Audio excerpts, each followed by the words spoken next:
Okay, welcome everybody to today's webinar on transformational communication. I think we're about ready to get started. Today's webinar will feature Mr. George Marshall, but I just want to make a few announcements before we get started. Okay, so today's webinar is being hosted by myself, Reuven Sussman, Director of the Behavior and Human Dimensions Program at the American Council for an Energy Efficient Economy, or ACEEE, in Washington, D.C. I'm the director of the behavior program, and I'm also the co-chair of the Behavior, Energy, and Climate Change Conference. And I'm hosting today with Maxine, who will be addressing your questions. She's an associate with the communications program at ACEEE. Now, the BECC webinars is an extension of the BECC conference. And this year's BECC conference, we're really excited. We've gone virtual. One of the few upsides of a global pandemic is that it gives us an opportunity to try some new things out. And so we're going to create a virtual conference that is cheaper and more accessible to everybody, and very importantly, lower carbon emissions. So just wanted to say thank you for everybody who helped us plan this webinar this conference by completing our survey. We have a quote here by one of our survey respondents. I also wanted to point out that the conference is going to be December 7th to 10th, with a pre-conference social event happening on Sunday, December 6th. And the keynote will be Juliet Shore. She's a professor and author of a few very good books on consumerism. So we're really excited to have her. If you've submitted an abstract for the conference, keep your eyes open as we're working our way through the reviews. And also stay tuned to the BECC conference website, beccconference.org, because we might open up the abstract submission again now that people know that it's virtual and you might be interested in attending. I also want to extend a very special thank you to our BECC 2020 sponsors. Without these sponsors, the BECC conference and these webinars just couldn't happen. If you're interested in sponsoring, you want your name in front of hundreds of people every month, then get in touch with us and we'll arrange it. I also wanted to point out that our next webinar will be July 15th, and it's on 10 social marketing pitfalls. These strategies and techniques are really based in behavioral science, and these two speakers are from an organization, C+C, that regularly comes to BECC and is a part of the BECC community. I think you'll find it really interesting, and you can register right now at beccconference.org. And of course, before we get started, I need to tell you a few logistics. All the attendees are currently in listen-only mode. We'll have time for questions, and questions are a really important part of today's webinar and every webinar. So put those into the chat box anytime during the webinar, and we'll get to them at the end. If we don't get to your question, we'll send your questions to Mr. Marshall, and he'll be able to address them directly with you later. And of course, today's webinar is being recorded, so you don't have to write everything down. A link will be sent to you if you've registered after this webinar is done. So now it's my pleasure to turn it over to Mr. George Marshall. Mr. Marshall is the founder of Climate Outreach, a nonprofit based in Oxford, UK, that is Europe's leading specialist in climate change communication. Climate Outreach's clients include the World Bank, the IPCC, governments around the world, and most of the major environmental networks. He's the author of the acclaimed Don't Even Think About It, Why Our Brains Are Wired to Ignore Climate Change. And of course, very importantly, he was the keynote speaker at BECC 2018. And just on a personal note, I found his talk very engaging at that time, and a lot of people at the conference referred to it. It was a really great way to kick off the 2018 conference, and we're delighted that he could be back here. Again, today's recording will be available at beccconference.org. George, I'm going to invite you now to turn on your webcam, and I'm going to give you control of the webinar, and you can share your screen in a moment after I've made you the presenter.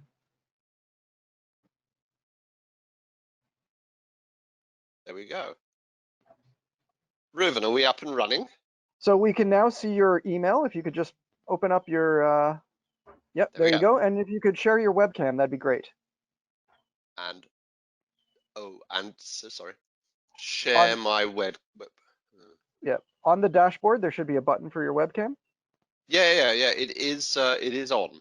Okay, great. Sorry, that's my problem. Well done. Okay. Please take it away. Very good. Thank you so much. Thank you so much. I really enjoyed speaking at your conference. It was one of the highlights of my year. By the way, do definitely get to hear Juliet. She's fantastic, and it was fascinating when I heard her speak before. So I'm gonna shoot through this because we're going to cover a lot of ground, and it's a fascinating issue. Transformative communication. So let's say what do we mean here? What is this thing transfer? Oh, what's going on here? Sorry, I'm trying to move my dashboard. What's going on here? Well, what we're talking about here is a broad-based social mandate for climate action, and I'm going to unpack that term a little bit. This is very important, and this is the policy conversation which has not as yet happened. We cannot achieve the climate targets which are being talked about without a broad-based social mandate. If you try and force it through, you get a situation like we have here on the left, which is the large rallies which are organised in Australia against a carbon tax. Not a situation like we have on the right, which is where communities in Australia get together and put in wind farms. We know that there are major political costs to be paid for people who don't build that broad mandate, but also it means basically people are not supporting the action, which means that getting the thing done is being forced through against the wishes of citizens. We have to make the point that public engagement is not just some additional thing, it's not some marketing tool or something which sells, which sells for sizzle. It underpins climate policy. And what started us in this line was actually frustration and irritation with how little resource goes into this area. And year after year, attending these international climate negotiations where there was virtually no talk whatsoever about people, what people thought, what they said, because we're talking about engagement. This is not just about communications. This is about reaching out to people and listening to them and involving them in policy. That is all part of building that mandate. We wish in our work here to establish as a fundamental principle people have a right to know about climate change. And part of a measure of success of moving forward with our initiative, which I'll tell you about in a moment, is that this language around right to know starts appearing in the climate discourse. And currently, it's not there. Have a look for it. You won't find it yet. People have a moral right. People have a fundamental moral right to know about any threat affecting their livelihoods, whatever it might be. And to under-inform them is actually therefore immoral. It is immoral that people all around the world are facing the potential destruction of their livelihoods and the destruction of their property and everything they've worked for and have not been told about it. But it's also a legal right. There are binding international commitments from governments that are utterly unenforced to tell people about climate change and its solutions. Let's unpack that. The first thing, and these are all points which we wish to make in the case for public engagement, is that if people do not know enough about climate impacts to make informed decisions about what kind of house they build, where they live, what kind of crops they're going to plant, how they might wish to plan out their lives ahead of the impending impacts, that the social and economic costs will be greatly amplified. It's a fundamental human rights issue that people need to know so they can make informed decisions. And here's the legal background for it. I didn't even know this, by the way, even as somebody who works on public engagement, but written into the original Framework Convention on Climate Change is an entire article, Article 6, requiring and committing signature countries to, you can see the words there, to inform, to educate, and to involve public participation. This is shamefully under-enacted. And I'll talk a little bit later about what does happen with this. But there is a legal angle there to use, and of course the US has signed on to this because the Framework Convention is still legal in the US even if it pulls out of the Paris Agreement. The Paris Agreement incidentally repeats this almost word for word in Article 12. Again, shamefully under-enacted. But there's wider regional law as well. There's the Aarhus Convention, 45 countries in Europe and Central Asia, again, guaranteeing the rights of the public to information on, this is specifically on access to information on environmental issues. So that is built into European Union law and is binding. And there's the Escazú Agreement, which is in Latin America, that is also binding. So there's a lot of binding law and really seriously under-enforced. And there are growing grassroots demands. I was in the middle of Oxford Circus with this great rabble here. This was Extinction Rebellion when they completely brought London to a gridlock last year. Tell the truth. Tell the truth. We demand that you say what is happening. That is not just a little bit of information. That's to really inform people that this is a major crisis. And people need to know that because the vast majority of people are somewhat concerned about this issue somewhere in the future still. Why do we need governments? I mean, we could just say, well, do we really need governments to do this? Could we bypass them? My friends in civil society organizations are very skeptical about government doing things. And I share that skepticism. Public trust in government is low. And I share those issues of concern about trust. But there's some key reasons why governments have to do this. First of all, because, well, they're legally required to do it. But also there's no other institution that has the capacity or the resources to develop engagement strategies across entire countries. And that is a very important point there. If you're going to have a broad-based social mandate, you have to reach out to everybody. You don't just speak to one little corner, you have to speak to everybody. That's the responsibility of a government when it is doing mass public information. Maybe governments should not be doing this themselves. They're not widely trusted. That means they should be supporting trusted communicators, working through different networks. But again, only governments have the resources to support this, and only governments in the end have a capacity to develop a national strategy, which says, well, how do we speak to this group? How do we speak to this group? How do we speak to this group? And governments do this already.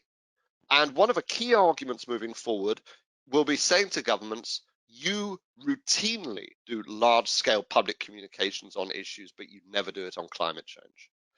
Because there are already mechanisms and budgets in place for lots of other issues. And the one which will really come to the fore will be COVID, where we'll say, look, you now know you could not have moved forward with social distancing or with any of the measures around COVID or the lockdowns unless people understood the issues.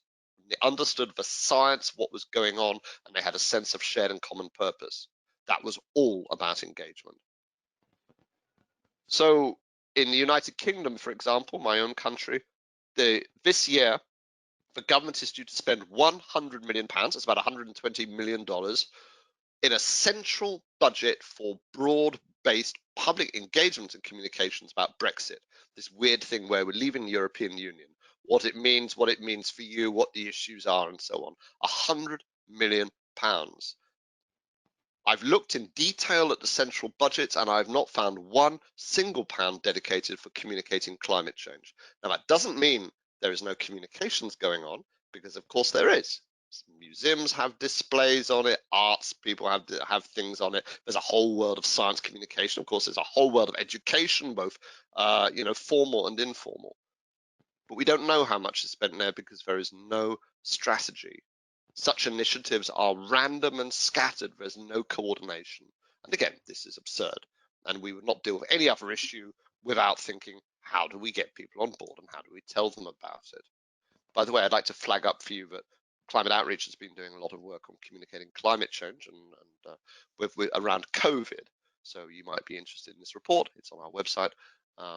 Because COVID is a bit of a game changer in many, many ways. And we have some clear evidence-based guidelines for how to talk about climate change around COVID. So a little bit maybe about what constitutes this communications, like what do we want to see? And this really goes to the heart of climate outreach. So I guess I'd like to introduce my team. We're now over 20 people. And we're based in Oxford, but around the world we have associates in the Netherlands, in Australia, in Canada, and so on. So we are indeed, as you heard from Ruben, probably the leading organisation in Europe. That is a reflection not just of our skills, but also actually the disgracefully small level of investment and resources for this field. There should be dozens of people doing what we do. And as you've already heard, we have a lot of clients. Very unusual, I think, as an organization. We work across the board, so with high-end clients like the United Nations or the World Bank, but also working with grassroots movements, working with NGOs, working with governments, working with faith groups, working with a lot of different people. I'd like to flag up for you, we have done work on climate visuals. We have an entire program dedicated to testing and developing visual communications, very underrated and for years underestimated importance of having good visuals. So what's good communications? Well, it's a narrative and it's conveyed by people who we trust. And those narratives are built around our identity and values of, well, whoever we're trying to speak to. And I'm saying that because we have to be very clear on this, that this is not about saying to the governments, run a public information campaign, as they might do on say, a health issue. It's more complex and subtle than that. Climate change is difficult. As you heard, I wrote a whole book on the challenges of dealing with climate change, especially communication. This is not an easy issue, and we have to be careful with it.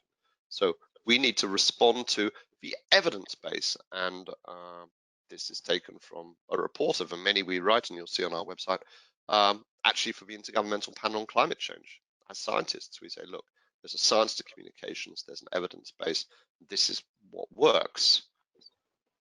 I think we also need to be very well aware that when we speak to different values and identity, that there are conflicts and tensions which appear there. Part of building a broad-based mandate requires diversity in all of its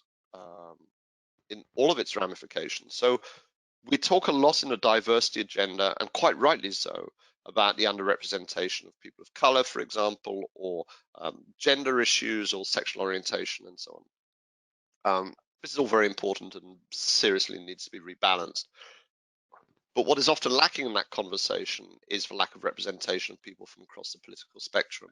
And I know particularly in the US where things are bitterly divided, that's hard to say and to address. However, there's no question that, especially in the US context, but in many countries, political polarization utterly destroys climate policy. And so when we're talking about a broad-based mandate, we have to be saying, how do we build around values that bring us together?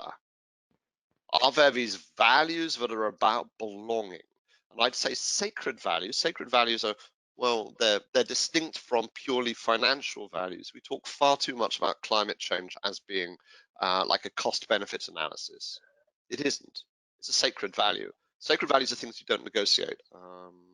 No, I wouldn't sell my children to anybody, regardless of how much money they offer me. Yeah.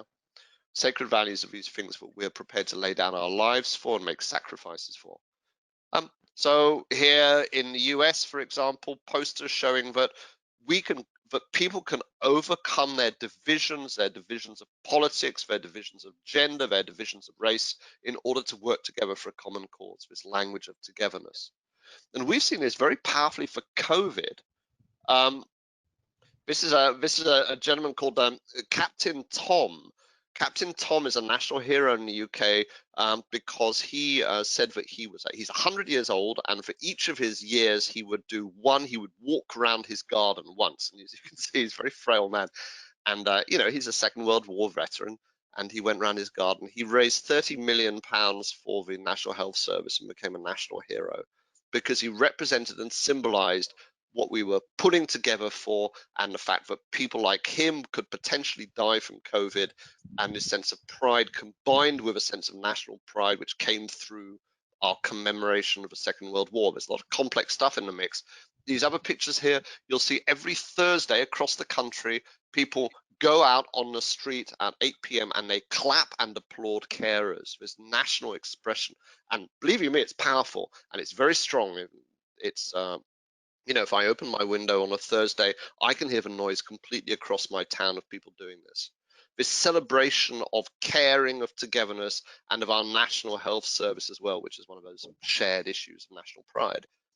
So this idea of caring, protecting, not because of climate change, not because it's about money, but that's because who we are. And this is the language which bridges these political divides and speaks to people across the political spectrum. That's why we need to concentrate on it. Trusted, delivered by trusted messengers who are going to be different in every situation because their primary qualification is that they share values and identity with the people in the audience. And we have to find a way of mobilizing far more messengers. Faith networks, we have a long interest in climate outreach. I've done a lot of work on it. You have a wonderful network based in the US, but international, called Green Faith, who we've done a lot of work with. So this is an example of where you have people who are within faith networks. They might have very different politics, very different life experience, but they are unified by a common set of values and identity, such that we can talk with them. And that means we also have to take things out of the environmental box, and this is also part of building this cross public mandate, recognizing a whole lot of issues that may very well be more important to people than environment, which for many people is a peripheral issue. Yes, they care about it, but it's something which comes second to other issues. And there's ones on the right there, particularly things which speak to this more center-right constituency, a sense of damage to traditions, damage to heritage, that action on climate change is a way of making you independent. I went to a right-wing rally in America, which is a custom car rally, and there were all of these people there who were talking about installing solar so they could be independent of the power utilities. I thought, wow, well, why not? That's their values. That's what excites them. Why not? So we have done work all around the world on exactly this principle. How do we develop narratives and language which speak to values of different groups in different countries? So we started working with partners in India, doing focus groups. We have a special methodology for that. And our partners, we would train them to go out and speak in their own communities and their own networks. That was India. We did a very large one in Alberta with over 70 partners, the largest project of its kind in Canada. Really trying to say, are there ways we can talk about climate change which overcome what in many ways is the most polarized society on Earth? Absolutely down the middle split on climate change, causes of climate change, and solutions. And the answer is yes. And you do that by talking about people's shared values, their pride and their identity, and so on.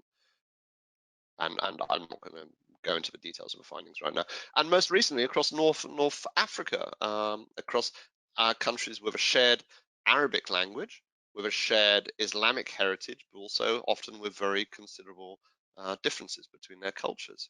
And again, the same thing, working with local partners. So this is the kind of thing we've been doing for years in pilot, but we have to get bigger. These kinds of initiatives and projects, we've got the methodology, we know what works, we've got the evidence base, but we have to do this at scale, and that means mobilizing governments. We have to encourage them to go out there, to start the conversation, to engage and to listen to their publics. We have to support them by saying, here's the evidence, this is what works, this is what doesn't work, this is all of this evidence base, of which there's a great deal, and actually, to be honest, the vast majority of it in North America, where there's been some good funding and research. And we're going to have to demand, we're going to have to get that pink boat out, say, tell the truth, damn well do it. 30 years since they said that they would inform, educate, and get the participation of the public, and they have not done so. So we've started this initiative. We've moved this all up a step. Climate Engagement Initiative, multiple partners. So we're reaching out to you as a network, but also you as individual organizations to join us. High-level initiative. We're talking here with senior politicians and policymakers. We want to catalyze a step change. So like no more fiddling about with a little project here or there or a test project or no. We want serious investment. The UK government can spend 100 million on Brexit. They can spend 100 million on climate change. National governments and policy bodies, quantity and quality. So it's not just about the money, but we want them to do a good job. And we want them to avoid their default mode, which is just to go to an advertising agency and say, run some adverts. No, this has to be done well and properly. So we've got several areas in which we're working. The first step on this is we've received seed funding from the IKEA Foundation that have a long-term interest in supporting this. And we have some very strong funder support. So that's important. Also, incidentally, every time we push on a door and we say, how about this, we get very positive replies. So we know we're in the right space. Now we have to multiply that. So the global idea space is for the world of policy formation. It's all of those people like yourselves. It's like the BECC network. It's like all of the conferences. It's like all of the papers. It's like the blogs, the opinion pieces, and so on, that establish the ideas behind climate policy, and we have to get in there. And that means get some of his core ideas in there, but this has not been done, but this has failed, that people have a fundamental right to know. We have to get that out there. First of all, we have to map it. Then what we've done is we've already prepared a vision and a call to action. At the moment, that's just being signed on by core partners. And again, we'd very much welcome any of you to have a look at that and sign it. We can send it out. But at the moment, it's just low level. But we want to go public on this. We would like to get a lot of people on board, including high profile people from, again, across the spectrum, unusual suspects, people you wouldn't normally expect to have on there, all saying they want the government to talk about this.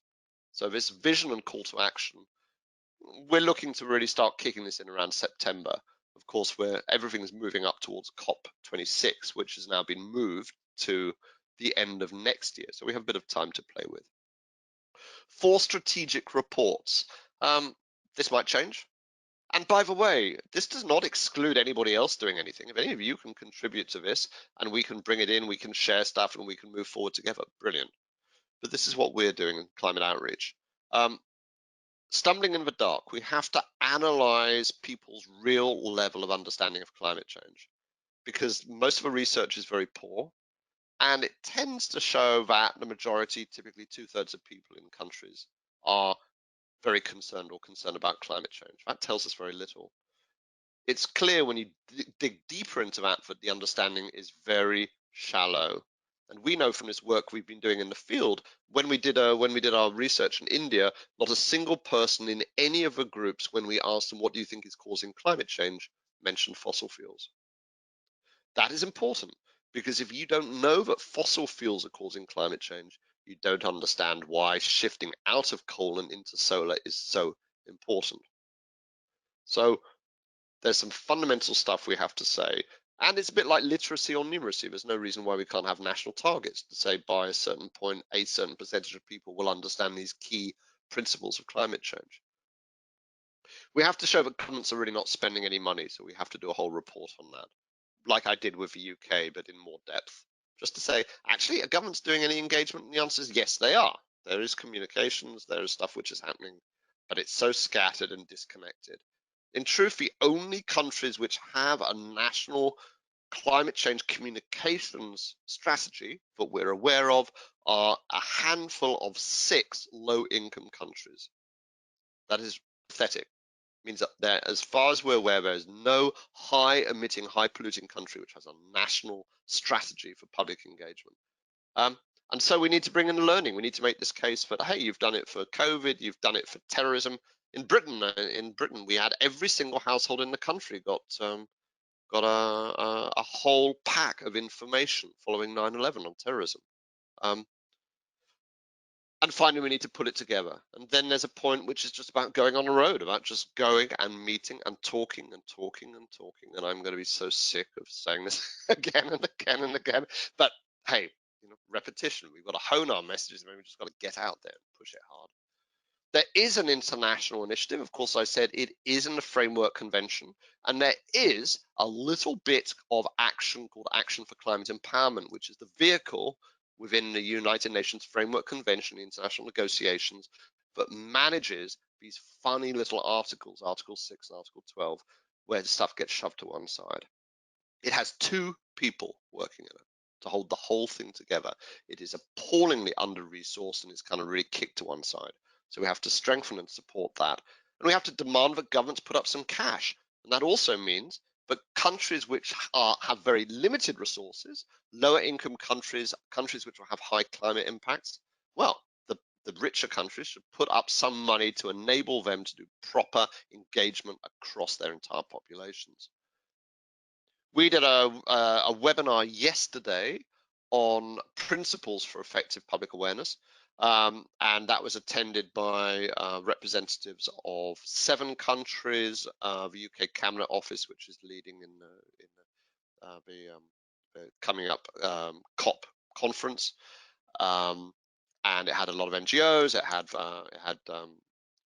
Tony Lesevitz and Ed Maybach, who many of you might know from Yale Center of Climate Communication, and a lot of specialists. And we started by saying, before we can have standards, we can measure performance, we need to have principles. So I'm very happy to share this with you. It was a report which Dr. Chris Shaw and our research team wrote, putting together the evidence for what the principles might be for effective public engagement. And here you can see them. I won't go through them, but you can see. And putting that together, very happy to share that with you. And we introduced into that call the ISEAL Alliance, who are the alliance of organizations which do accreditation and certification around environmental standards, like Forest Stewardship Council or Marine Stewardship Council or Fair Trade and so on, to say, look, there is a process in place for how we can set and apply standards. It's there, it's in place with many. We could do this again if we have the government commitment and move forward. COP26 in Glasgow, we've been talking since last year with the UK government, and we've got good contacts with them. How can we make public engagement a central theme? Because usually it is not there at all, except some little event organized by ACE, which is absurd, absolutely absurd, bearing in mind that if you don't have public engagement, you can have a major crisis. So we're talking with them, and that could be an opportunity and an opening for all of us, including yourselves. At a national level, we need to make sure that national governments are developing their own national strategies, regardless of the international process. Within the international process, governments put forward their commitments in what are called nationally determined contributions. Those are largely concerned with emissions, but we want commitments to public communications, engagement, participation, education to be clearly written into those NDCs. And we want to identify some countries that are prepared to really do this well. So we've at the moment, we're very short of examples that we can hold up. In fact, we don't have a single country we can hold up and say, this is what you do. And we've got interesting conversations happening with a range of countries. We want somebody somewhere is going to go for this. And you know what? If you want to take leadership on a climate change issue, you want to do this one. This is quite a nice one. This is a fun one. You know, we just have to get the ears of the politicians, and we're working on that. This is going to take us through to COP26 in Glasgow, which is end of next year. Then beyond that, well, we're talking with legal rights organizations. Hey, can we sue the governments? Right. If they've got the commitments, they haven't done it. Is there any legal angle there? A league table. So could we start to get data back from performance indicators and just say, hey, Costa Rica, you've done fantastically well. You know, Switzerland, you're rubbish. Is there a way that we can do that in a kind of like, you know, trying to get this into the media space as something which governments want to perform on? And we are recommending that there's a panel on climate engagement, just as there's a panel on, that there's an international panel on climate science advising governments. So in my last couple of minutes, I want to say, so what you can contribute to this? Well, we would very much like BECC members to endorse the vision and call to action. We might hold back a little bit on that, but we're very happy to have comments because we're waiting for our core partners. We would very much like you to absorb and replicate and multiply the key ideas and frames we're introducing into this, because the more it starts to go out there, the more that it will stick. As we know, there's a stickiness to communications. Of all of these, my personal hunch is that talking about right to know is the powerful one. That is what is missing from the debate at the moment. But any of these, mandate, public mandate, we need to get that language out. Yeah. I realize how hard things are at a federal level in the US, but there's so much opportunity at the state level. And there's no reason why, if we couldn't get a strongly based, broad-based public engagement strategy at a state level, that isn't something that couldn't be multiplied up to a national level. As we know, some of the American states are nations in terms of scale and potential. If you have contacts with international partners, well, we'd like that fed into their NDC commitments. And we would invite you, as we start building the case for public engagement, to work with us, to take our slide decks, to take our arguments, our reports, and in your own networks and your own contacts, go out there and make the case. Where the case needs to be made is at the senior political and policy level, that they cannot hope to engage with these, they cannot hope to achieve these targets until they have this broad-based public mandate. And finally, we'd really like to reach out and invite you to join us. My colleague, Dr. Mary Stockdale, isn't on this call. She is based in British Columbia, so she's actually in a North American time zone, and she'd be very interested to help you, and of course, myself.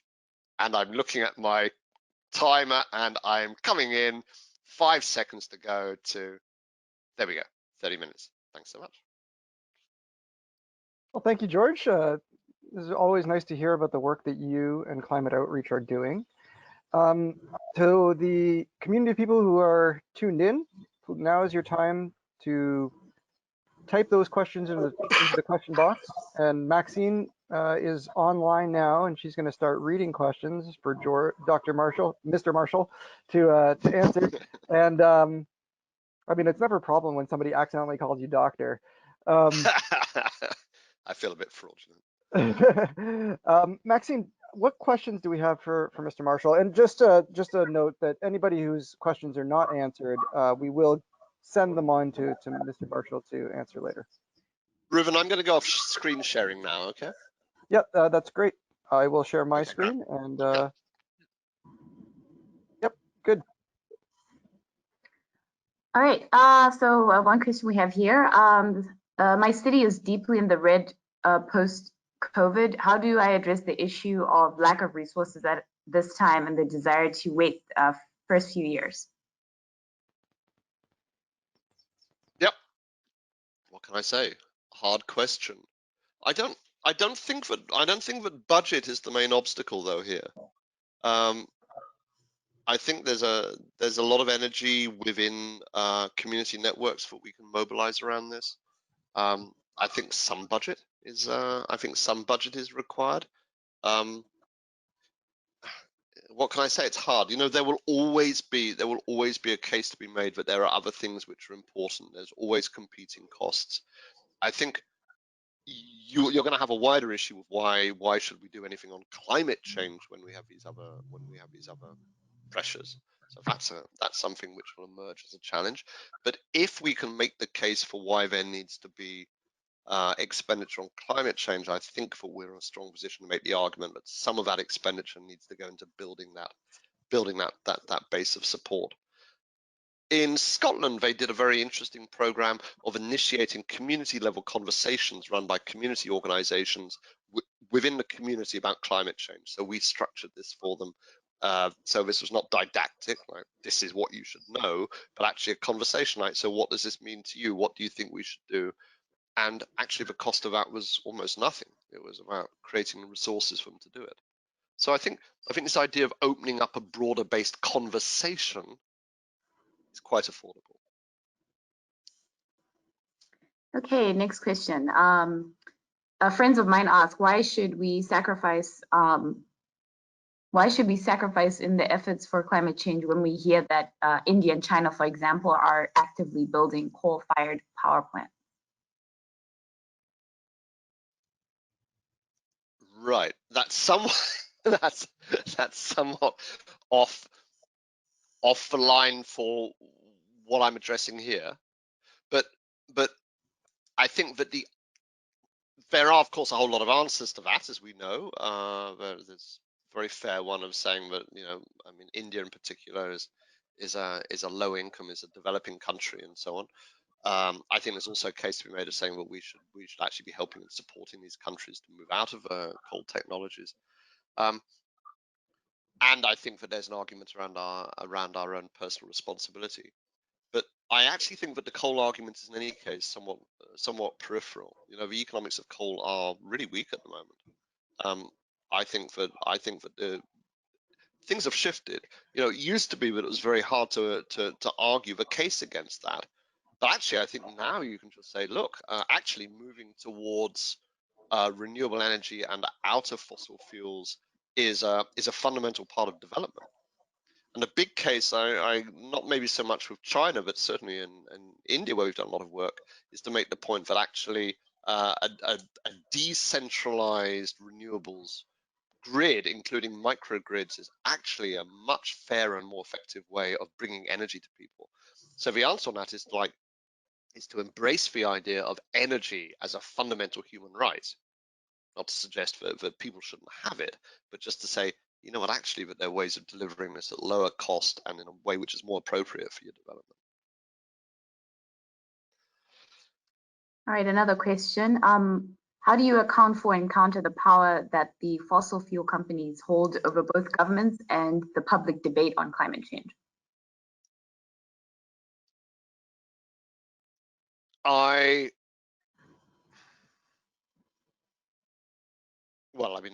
there's a number of answers to that. Obviously, you could say, well, they're politically very influential. They're also major parts of the economy. They also have a lot of loyalty because they employ a lot of people. It's easy to think of it as if it's just like a bunch of lobbyists, in K Street in Washington, but it isn't. I mean, there are thousands and thousands of working people who are employed in these industries. I can't tell you strategically, and it's not my role as a communicator anyway, of how to deal with continued dependence on fossil fuels, other than to say, and I talk about this in my book, if anyone would like to see that we made a huge strategic error by focusing on emissions rather than production. So we have always been obsessed with greenhouse gas emissions and how do we reduce emissions, which is the kind of what I would say is the tailpipe end, not the oil head end, which is where the stuff comes out of the ground. And that was a big mistake and was a cognitive error as well as being a political error. So there is that. But in terms of moving forward, the language which we found was really important. Of course, we can speak in different ways to different audiences. But with people who are invested in the fossil fuel economy, I think we need to respect and validate what they do, to recognize the contribution that they've made, and to say we're going to step forward together. My own family were coal miners for, goodness me, 4 generations, maybe more. And I'm never happy with the way that environmentalists denigrate coal miners. They don't just denigrate coal, they denigrate coal miners, oil workers. I think it's the language we found most effective.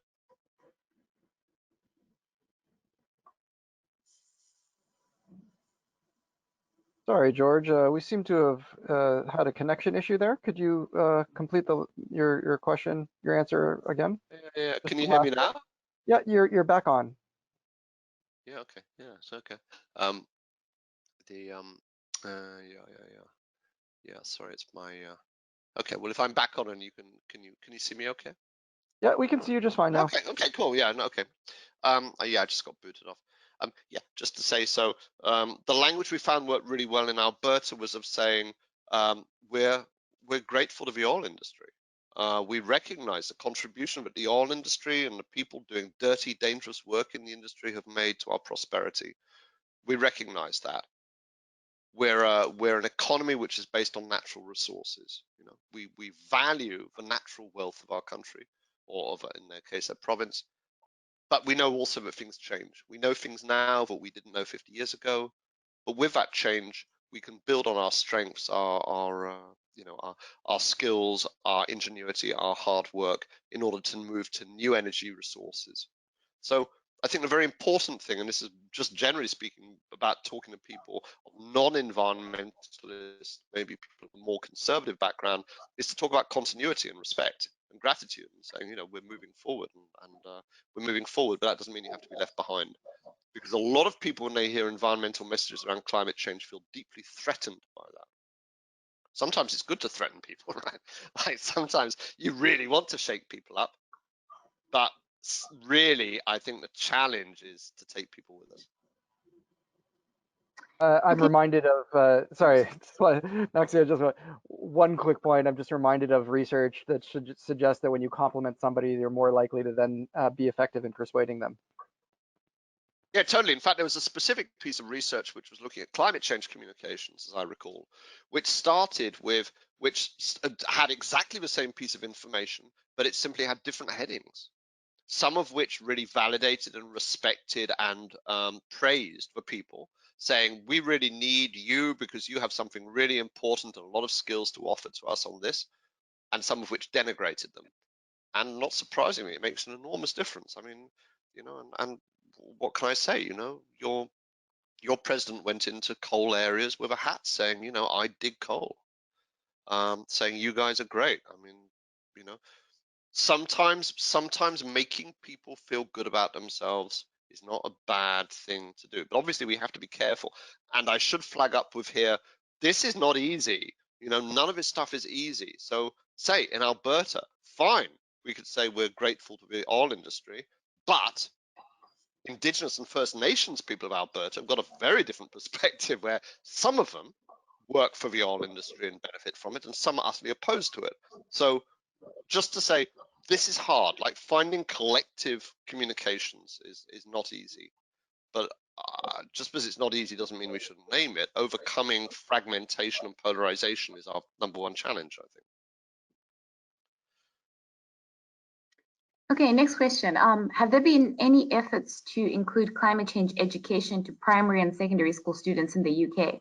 I'm from New Jersey, which became the first state in the union to work climate change into K-12 curriculum, and was curious to see if these efforts have been made elsewhere. Yes, it has. It is in the curriculum. I'm not an expert in this at all, so I'll just say that I'm aware that it is been formally built into the curriculum. There was some attempt to try and move it out, as you can imagine, from the kind of people who tried to do that. But no, it's most firmly in there, and across Europe too, and both what we would say primary school and secondary school. We might say high school, right? And also, I mean, there's a general encouragement in schools to talk about this within their general studies courses or their social studies courses. So not as much as I would like. It's mostly in the geography curriculum, and I would like it, and a little bit in science, and I would like it to be much stronger. But hey, it's there, and this is the fuel behind the Fridays for the Future movement, which, as you might have seen, I mean, I know you've had some of it in the States, but it's been huge in Europe. Huge in Europe. I mean, they had 500,000 in Cologne in Germany, which is the center of Germany's largest coal mining region, by the way. They had 500,000 school children came out on the streets in one of the Fridays for Future protests. And that is because they are the first generation to actually have been given information and education about it. So people knowing about the problem is absolutely the first step to empowerment and action, I think. Can I ask a follow-up question there?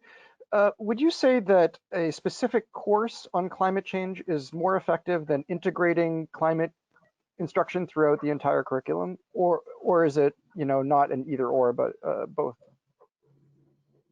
Yeah, I think it's I think it should be integrated across the curriculum. I think it's just important to make sure that it doesn't fall out because your students, for some reason, aren't doing the courses where it's taught.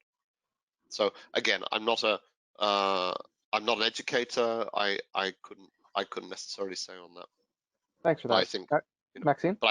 but I will say this. I'd say education is the area where there has been the most implementation, because it's a relatively easy thing to do. That's not to say, however, I realize in situations in, say, in the States, when you're dealing with local school districts and so on, you might not have a fight on your hands.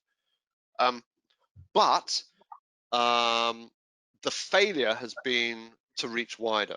So we're reaching, you can see very clearly now in the social attitudes research that there is an enormous generational divide on climate change. Still, incidentally, not as wide as the political divide, but the generational divide has been created by the fact that now you have a whole cohort of younger people who understand this as an issue and have grown up with it and are frankly mad about it, or the lack of action on it, with an older generation, especially the people at the later end of the age spectrum, who have no fundamental understanding of this.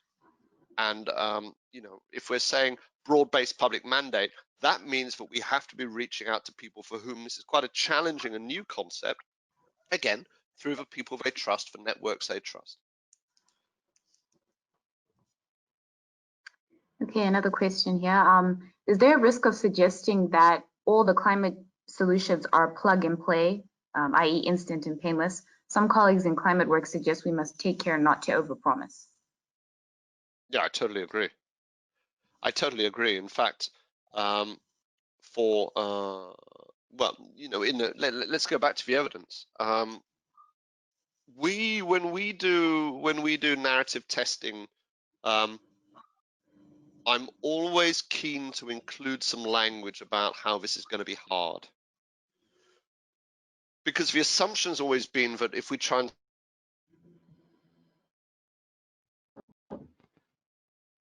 So I just had a minor change, connectivity issue there. it's all happening that way anyway. You're right. Sorry. Had a little bit of a connection problem there. Oh, okay. Can you hear me now? Yep. Okay. I was just saying there are dangers of saying that things are easy. We've done that both with the solutions. We've said the solutions are easy, but also we've had a really bad run for the first kind of like 10 years of this century of talking about things you can do. Hey, here's some easy things you can do. 10 easy lifestyle hints to reduce, you know, to save the planet. This kind of language, which doesn't produce any results. I mean, it's very, very ineffective. And actually, what's interesting is that when we go out there with language saying, you know what, this is going to be hard. This is going to be really hard. This is really challenging. We might have to really tighten our belts, or we might have to make some sacrifices around this. If that is vested in a sense of shared identity, of togetherness, of common purpose, people like it. And interestingly, I find more conservative audiences like it more than the more left-wing liberal ones. They like the idea of this because what you say, for example, you know, like in Alberta, we said, hey, this is going to be really hard. You know what? Transforming an energy economy, rebuilding, this is really hard. But you know what? This isn't the first time we've faced challenges of this kind. This is not an easy place to live. We've done it before, and we'll do it now because that's who we are in Alberta. You know what? I can see that language working well in Texas. I mean, we have to be honest with people, and a kind of smooth, slick inauthenticity is communications poison. You know, something a little bit rough, something saying that this is a challenge, this is hard. Now, one of the big questions would be whether coming out of COVID, whether people are prepared for challenges in the sense that we say, hey, we've just shown how we all pulled together. We came through a real crisis there. I know we're not there yet. And we've showed how in our communities we can care for each other, nurture each other, and move forward. And you know, and let's roll on. Let's keep facing challenges. Right? It's one possibility, but there's also, of course, a risk that if you say, "Hey, we've got another challenge for you," but people just go, "Hell no, can't handle that." So I don't know how it's going to go. I don't know if people are going to close down after COVID and just go, "No, now we're not going to do anything. That's it." Like going back to that first question. Or whether we have created the circumstances for kind of collective cooperation. My money's kind of on the latter one if we play it right. Okay, another question here. Could you talk more about the September initiative to hold governments accountable for practicing climate engagement? What levels of government are you considering? So, I mean, it's a good question. I mean, there's lots of different levels. I mean, if we're going to hold them accountable, I guess the starting point would be to hold them accountable to the promises that they've made, and that means national level, right? But if we're talking about the wider moral sense of accountable because people have a right to know, then there's no reason why we can't talk about different levels. I mean, we have to be careful with holding people accountable too, because I mean, I don't, you know, social change involves a combination of working with people and working against them, right? So it's always good to shake things up and say you have failed, but ultimately I think it's about working with them and saying, you know, there's better, more effective ways that we can do this. But in answer to your question, I don't want, for the purposes of our work in this initiative, we're going to focus on national level, high level major policymakers because we think that's where we can get the leverage.